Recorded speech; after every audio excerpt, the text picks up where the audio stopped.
Di kesempatan kajian pagi hari ini, insya Allah tema yang akan kita angkat adalah antusias dalam beribadah, semangat dalam beribadah. Bapak Ibu jamaah yang dimuliakan oleh Allah Subhanahu wa Ta'ala,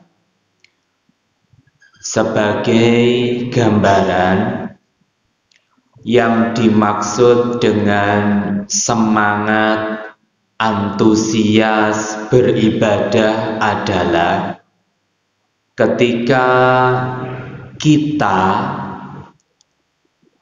ibadah-ibadah wajib kita yang wajib-wajib semuanya itu beres, terlaksana dengan sebaik-baiknya. Begitu pula hal-hal yang jelas diharamkan di dalam agama Islam bisa dan mampu benar-benar kita jauhi, benar-benar kita hindari. Itu minimal standar antusias dalam beribadah. Yang wajib terlaksana, yang haram benar-benar dihindari. Naik level lagi antusias dalam beribadah.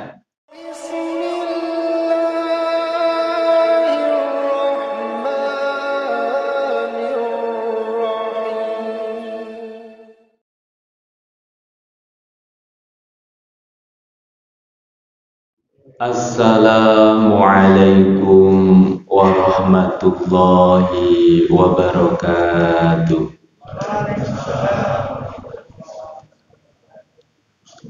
Bismillahirrahmanirrahim.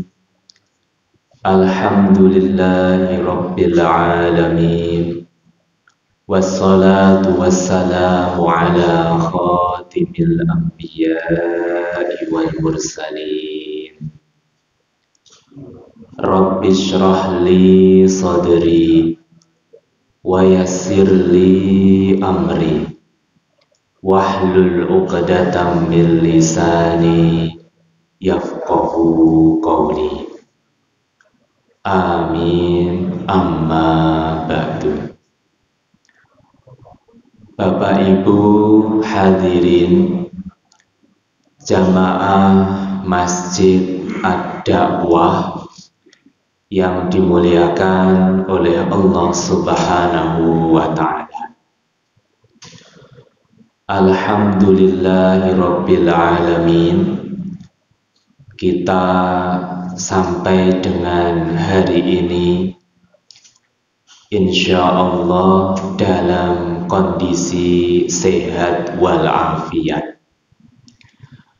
Alhamdulillah, pada tahun ini Allah masih mengizinkan kepada kita semua untuk berjumpa lagi dengan bulan Ramadan.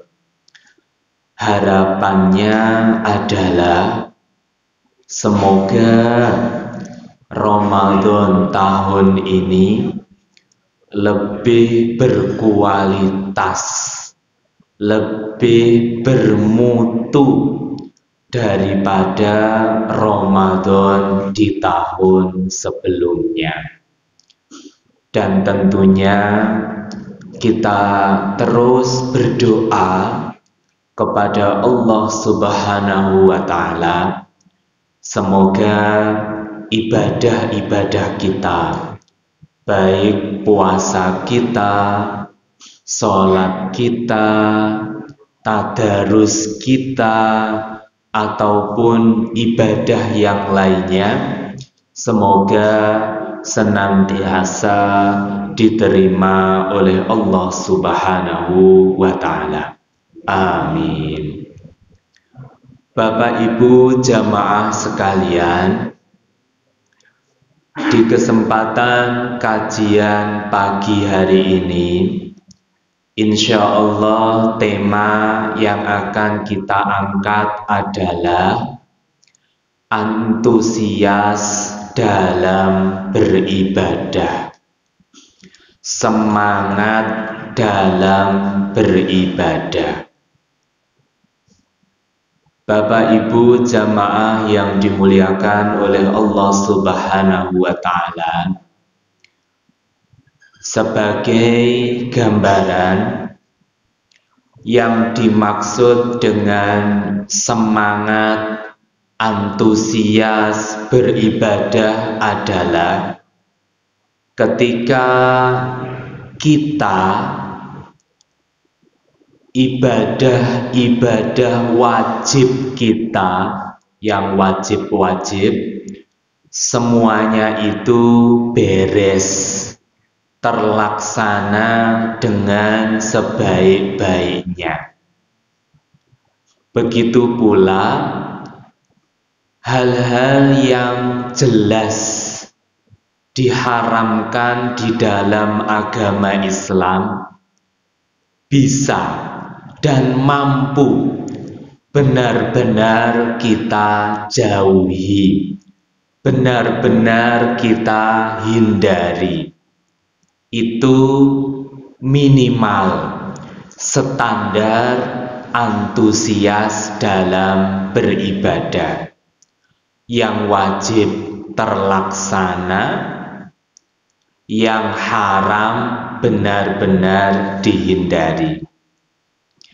Naik level lagi antusias dalam beribadah, selain ibadah-ibadah yang wajib, yang fardu, kita juga bergairah, memiliki greget, semangat untuk menunaikan ibadah-ibadah yang sunnah.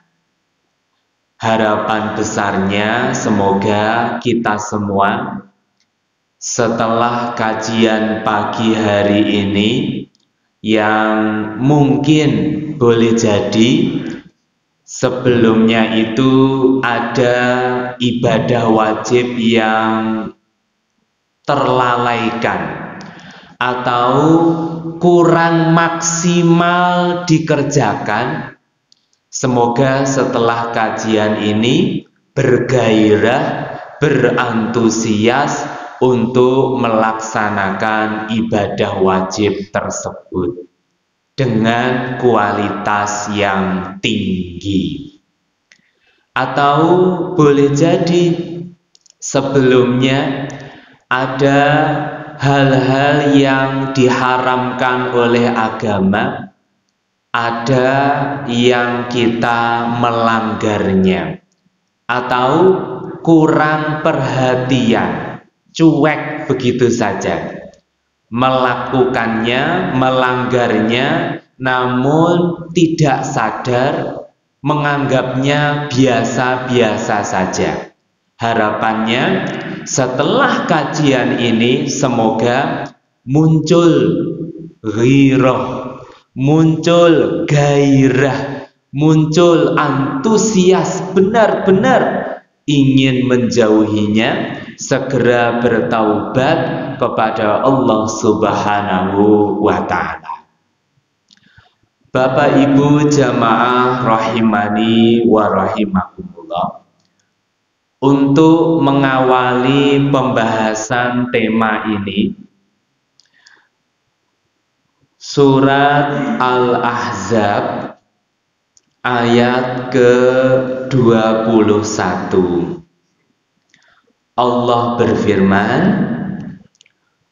laqad kana lakum fi rasulillahi uswatun hasanah liman kana yarjullaha wal yawmal akhir wa dzakarallaha katsira. Allah berfirman yang artinya sungguh telah ada di dalam pribadi Rasulullah, di dalam kehidupan Rasulullah, suri teladan yang baik, contoh yang baik bagi orang-orang yang memang serius ingin mengharapkan ridho dari Allah, serius ingin mengharapkan keselamatan di hari akhir.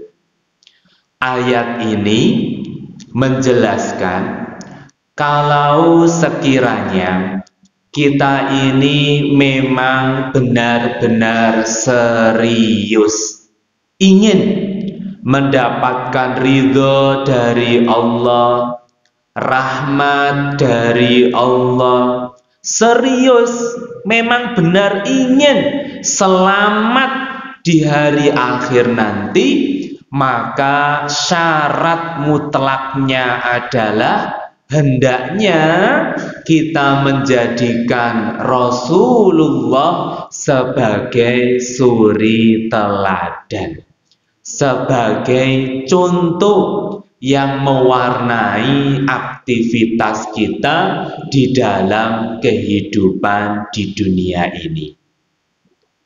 Bapak Ibu, di antara sisi kehidupan dari Nabi kita, Nabi Muhammad, yang patut kita contoh adalah Rasulullah itu sangat antusias dalam beribadah, sangat bersemangat dalam beribadah. Beliau ini benar-benar serius, benar-benar serius. Sebagai gambaran antusias beliau dalam beribadah, sebuah hadis sahih riwayat Bukhari Muslim yang disampaikan oleh istri beliau Aisyah. Anna Nabiyya sallallahu alaihi wasallam kana yaqumu minal lail hatta tatafattara qadamah. Nabi Muhammad itu sering kali bangun malam, sholat malam, sampai-sampai Aisyah menggambarkan kedua telapak kaki beliau, sampai-sampai seakan-akan bengkak karena seringnya dipakai untuk sujud, dipakai untuk sholat.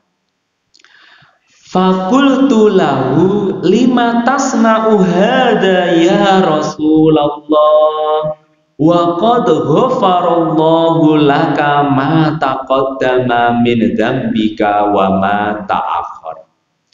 Aisyah menceritakan pada suatu hari karena melihat Rasulullah sampai segitunya dalam beribadah, Aisyah heran.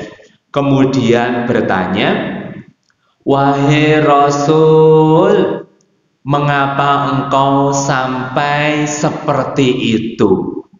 Kok ngoyo? Kok sampai seperti itu ibadahnya?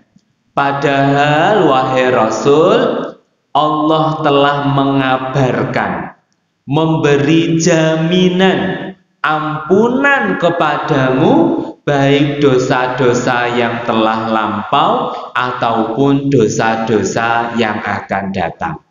Wahai Rasul, engkau ini kan sudah mendapatkan jaminan ampunan dari Allah. Orang itu, wahai Rasul, biasanya kalau sudah mendapatkan jaminan, biasanya akan santai-santai saja. Begitu nggih? Kalau sebagai gambaran misalnya mendaftarkan di sekolah favorit tertentu, terkenal daftarnya itu sulit, saingannya banyak. Tapi kalau ada seorang pendaftar siswa begitu, calon siswa baru mendaftar di sekolah itu, ternyata sudah punya orang dalam. Pokoknya sudah dijamin. Nah, kalau sudah dijamin seperti itu, boleh jadi dia akan santai-santai saja. Boleh jadi daftar, kemudian tidak ikut tes, santai saja. Atau ikut tes, namun jawabnya sebisanya. Beda dengan peserta yang lainnya. Ini tabiat seseorang. Kalau sudah ada jaminan, biasanya akan santai-santai saja. Nah, di sini Aisyah heran, wahai Rasul, engkau ini sudah mendapatkan jaminan, ampunan dari Allah. Oleh karena itu, mengapa kok enggak santai-santai saja? Justru luar biasa ibadahnya seperti ini. Rasulullah pun menjawab, afala uhibbu an akuna abdan syakura. Wahai Aisyah, apakah aku ini tidak ingin disebut oleh Allah sebagai hamba yang pandai bersyukur? Dari cerita ini coba kita sedikit renungkan Bapak Ibu.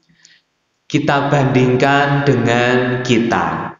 Kita ini bukan seorang nabi. Kita ini manusia biasa. Kita juga belum mendapatkan SK, surat keputusan jaminan. Apakah nanti kita selamat di hari akhir nantinya? Bagaimana kondisi kita nantinya? Nah, kita yang kondisinya seperti itu dibandingkan dengan Rasulullah, seharusnya, seyogyanya lebih antusias dalam beribadah.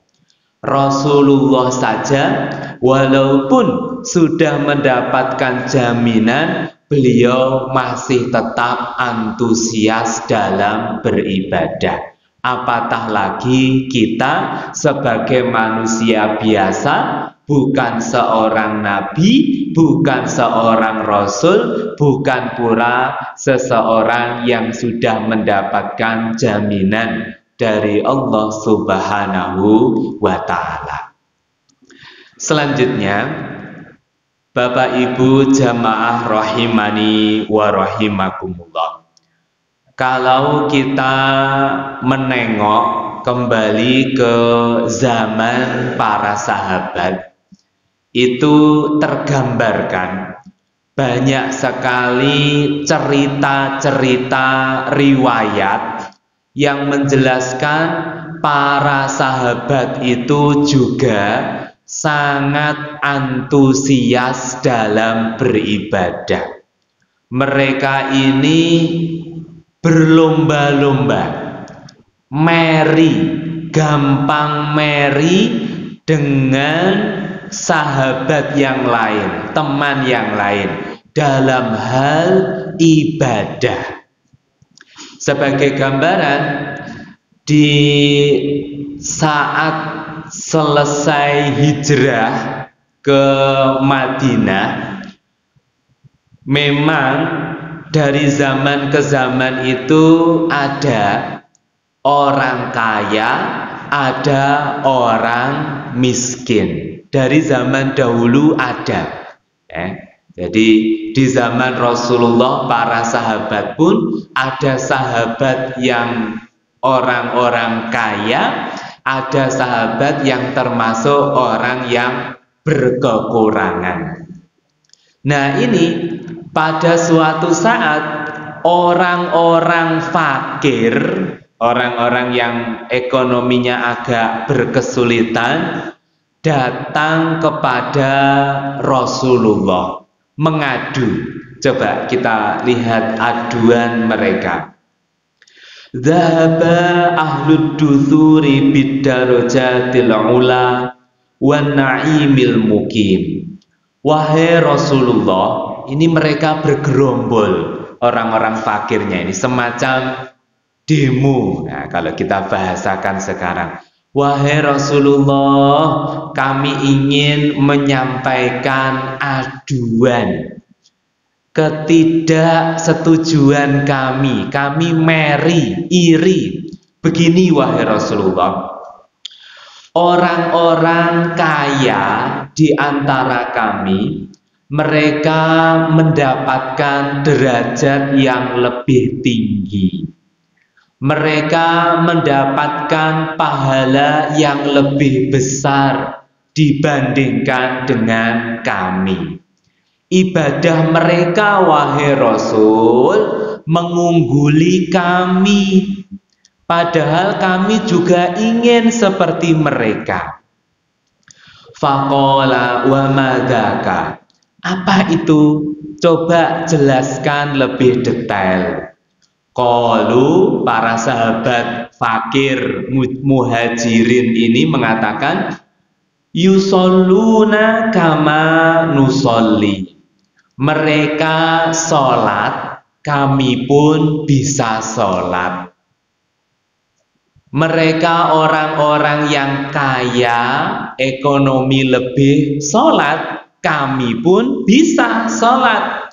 Wa yasumuna kama nasum. Mereka puasa, kami pun bisa puasa. Namun wahai Rasul, wa yatasaddaquna wala natasaddaqu. Tapi ketika mereka bisa bersedekah, jor-joran dalam berinfak, bersedekah, wakaf, zakat, atau ibadah harta yang lainnya, kami tidak mampu wahai Rasul, karena memang ekonomi susah. Wa yu'tikuna wala nu'tik. Mereka pun sangat berantusias untuk memerdekakan budak yang pahalanya sangat luar biasa karena punya uang.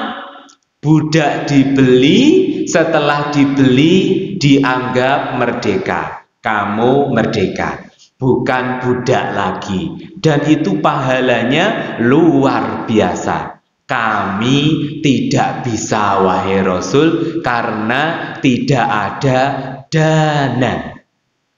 Kemudian Rasulullah memberi solusi. Afala u'allimukum tudriku nabihi man sabaqakum wa tasbiku nabihi man ba'dakum. Apakah kalian mau saya ajari satu hal yang bisa kalian kerjakan, yang dengan itu kalian bisa melampaui pahala-pahala yang kalian tidak bisa mengerjakan tadi itu. Wala yakunu ahadun afdal minkum illa man sona'a mislama sona'tum.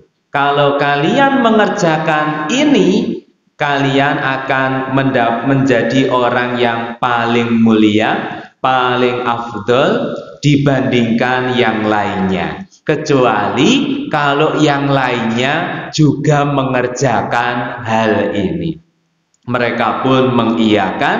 Rasulullah bersabda, tusabbihun wa tukabbirun wa tuhammidun dubura kulli salatin salasan wa salasina marrah. Begini, ada pahala yang sangat besar. kalian bertasbih, bertakbir, bertahmid, membaca subhanallah, Allahu Akbar, Alhamdulillah setiap selesai sholat 33 kali. Ini pahalanya bisa melampaui hal-hal yang kalian tidak bisa mengerjakan tadi karena tidak ada dananya. Seneng Bapak Ibu, orang-orang fakir muhajirin mendapatkan solusi seperti itu, gembira luar biasa. Mereka pulang, kemudian setiap selesai sholat ada kebiasaan baru. Orang-orang fakir mereka berzikir subhanallah, Allahu Akbar, Alhamdulillah, masing-masing 33 kali. Kemudian tidak berselang lama, orang-orang kaya dari umat Islam saat itu ternyata juga meniru. Loh, ini ada apa? Kemudian ditelisik, paham, akhirnya ikut-ikutan. Setelah ikut-ikutan seperti itu, orang-orang fakir ini protes lagi kepada Rasulullah. Sami'a ikhwanuna ahlul amwali bima fa'alna fa'alu mislahu. Wahai Rasul, ini bagaimana? Sahabat-sahabat kami yang kaya-kaya itu ternyata mereka melu-melu mengikuti apa yang kami kerjakan, wahai Rasul. Ini apalagi yang bisa kami amalkan untuk melampaui? Kan jadinya sama, wahai Rasul. Mereka mengerjakan seperti yang kami kerjakan tadi, yang engkau beri solusi kemarin. Rasulullah memberi penjelasan, dzalika fadlullahi yu'tihi may yasha'. Itulah karunia dari Allah yang dianugerahkan kepada siapa saja yang dikehendaki oleh Allah. Jadi tergambarkan Bapak Ibu, para sahabat itu fastabiqul khairatnya itu sangat luar biasa. Kalau yang ini bisa seperti ini, apa ya yang saya bisa melampaui? Kalau tidak bisa, kira-kira solusinya seperti apa? Ini adalah contoh kehidupan yang sangat positif yang perlu kita teladani. Bagaimana? Jadi kalau kita dalam komunitas jamaah seperti ini, kita tengok kanan, tengok kiri, ini kok ada orang berangkat ke masjidnya terus awal.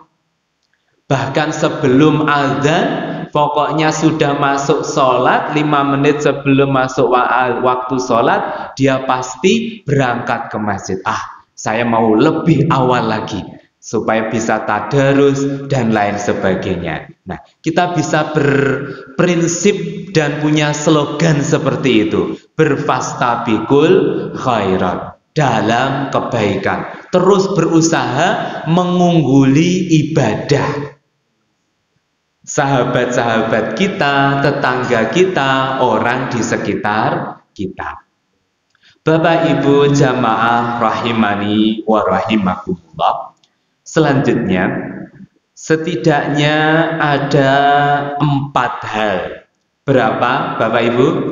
4 hal yang bisa kita renungkan, yang bisa kita amalkan demi menunjang agar diri kita ini bisa lebih antusias dalam beribadah.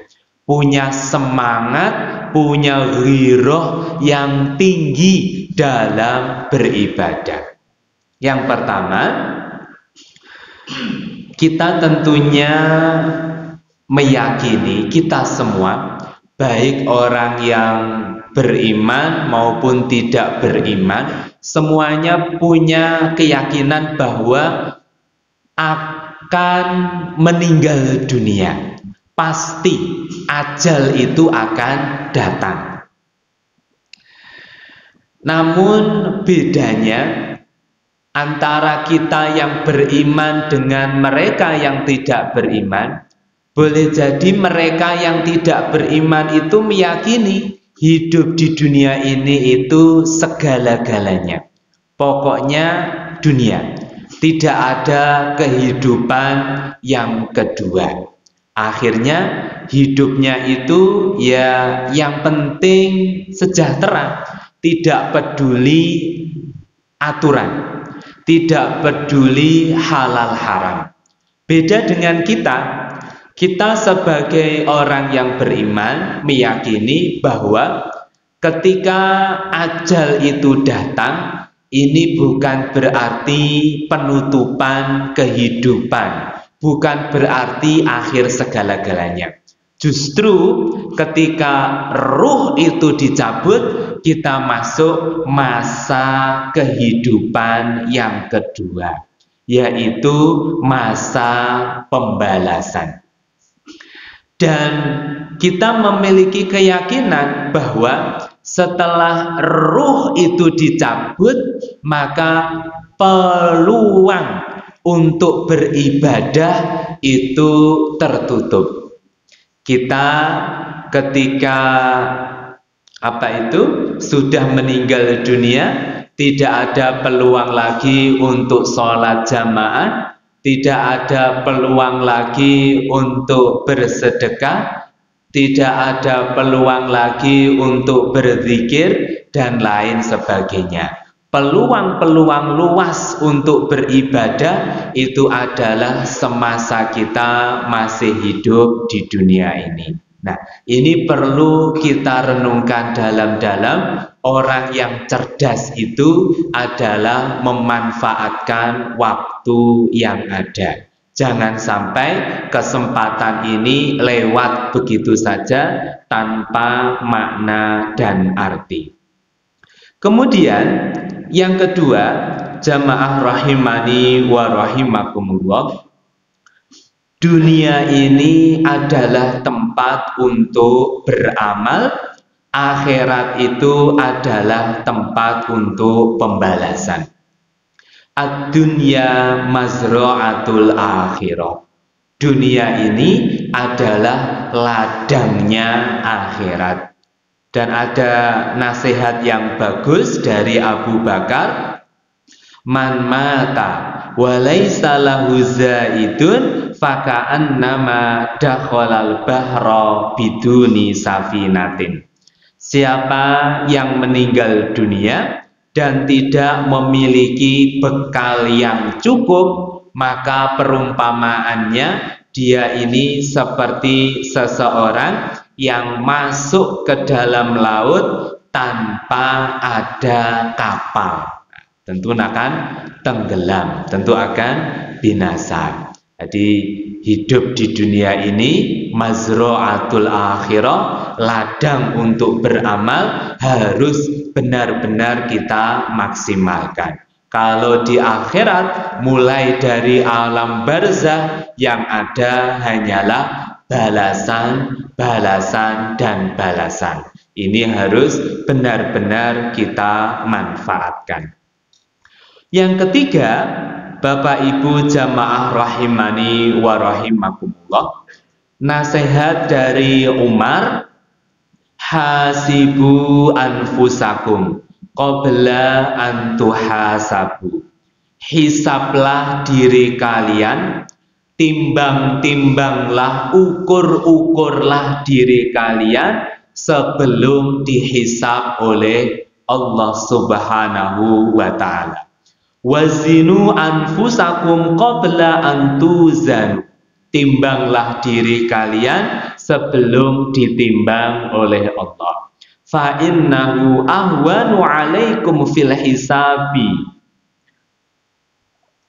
antuhasabu anfusakum al-yauma. Maka hal itu lebih mudah bagi kalian daripada nanti dihisab di akhirat. Gambarannya seperti ini. perlu Bapak Ibu kita bermuhasabah, menyendiri, kemudian mengukur. Saya ini sejak balik sampai dengan umur saat ini, kira-kira lebih banyak mana? Apakah lebih banyak taatnya atau lebih banyak maksiatnya? Apakah ibadah-ibadahnya sudah berkualitas ataukah belum? Itu perlu. Sehingga apa? Kalau kita dengan penuh ketawaduan, penuh rendah diri di hadapan Allah, terus merasa kurang dalam diri ini, ketika sadar masih kurang, masih jauh dari kata ideal, selama kita masih hidup di dunia ini, masih ada waktu untuk perbaikan. Masih ada kesempatan untuk revisi. Masih bisa. Misal kita merenung, oh kayaknya saya sholatnya kok masih kurang. Kadang terlewat dari waktunya. Atau kadang seringkali tidak berjamaah. Maka semasa kita hidup di dunia ini, bisa kita perbaiki. Bisa kita tingkatkan. Lain ceritanya, kalau kita sudah di akhirat, kemudian ditimbang, diukur oleh Allah Subhanahu wa Ta'ala, kok tiba-tiba jauh dari harapan. Ternyata yang lebih berbobot itu adalah kemaksiatannya. Ketaatannya masih kurang. Kalau sudah di akhirat, yang ada hanyalah penyesalan. Ini yang harus benar-benar kita hindari. Yang terakhir, Bapak Ibu jamaah rahimani wa rahimakumullah, untuk menunjang agar diri kita ini bisa lebih antusias adalah dengan memohon pertolongan kepada Allah. Berdoa, ya muqallibal qulub, sabit qalbi ala dinik. Wahai Allah yang membolak-balikkan hati, teguhkanlah hati ini terhadap agamamu. Berilah kami hidayah untuk terus antusias dalam beribadah. Demikian inti dari kajian pagi hari ini adalah bagaimana kita bisa antusias dalam beribadah. Antusias dalam artian minimal yang wajib-wajib terlaksana, yang haram-haram ditinggalkan. Yang wajib-wajib ditunaikan dengan penuh kualitas dan mutu yang tinggi, yang haram-haram ditinggalkan. Level selanjutnya dari antusias dalam beribadah adalah yang sunnah-sunnah pun mulai dikerjakan dengan penuh keseriusan. Banyak teladan yang bisa kita contoh, terutama adalah dari Rasulullah dan selanjutnya adalah dari para sahabat yang menggambarkan begitu luar biasa dalam beribadah. Ada 4 hal setidaknya yang bisa kita renungkan untuk meningkatkan antusias kita dalam beribadah. Yang pertama, perlu kita tingkatkan kesadaran bahwa hidup ini pasti akan berakhir. Kita ingin akhir hidup kita ini berakhir yang bermutu, berhusnul khotimah. Kemudian yang kedua, kita meyakini bahwa dunia ini adalah tempat beramal, sedangkan akhirat adalah tempat pembalasan. Mari benar-benar kita manfaatkan waktu hidup di dunia ini. Yang ketiga, mari kita bermuhasabah, introspeksi diri, menengok ke belakang. Sejak balik sampai umur sekian ini lebih dekat kepada ibadah yang berkualitas atau masih jauh atau bahkan lebih dekat kepada kemaksiatan. Kita perlu menunjukkan rendah diri di hadapan Allah, terus sadar diri masih ada kekurangan sehingga bisa ada waktu untuk perbaikan. Beda ceritanya nanti kalau sudah di akhirat, yang ada hanyalah penyesalan. Yang terakhir adalah dengan berdoa dan memohon kepada Allah Subhanahu wa Ta'ala. Semoga bermanfaat. Mari kita tutup dengan kafaratul majlis. Subhanakallahumma bihamdika asyhadu an la ilaha illa anta. Assalamualaikum warahmatullahi wabarakatuh.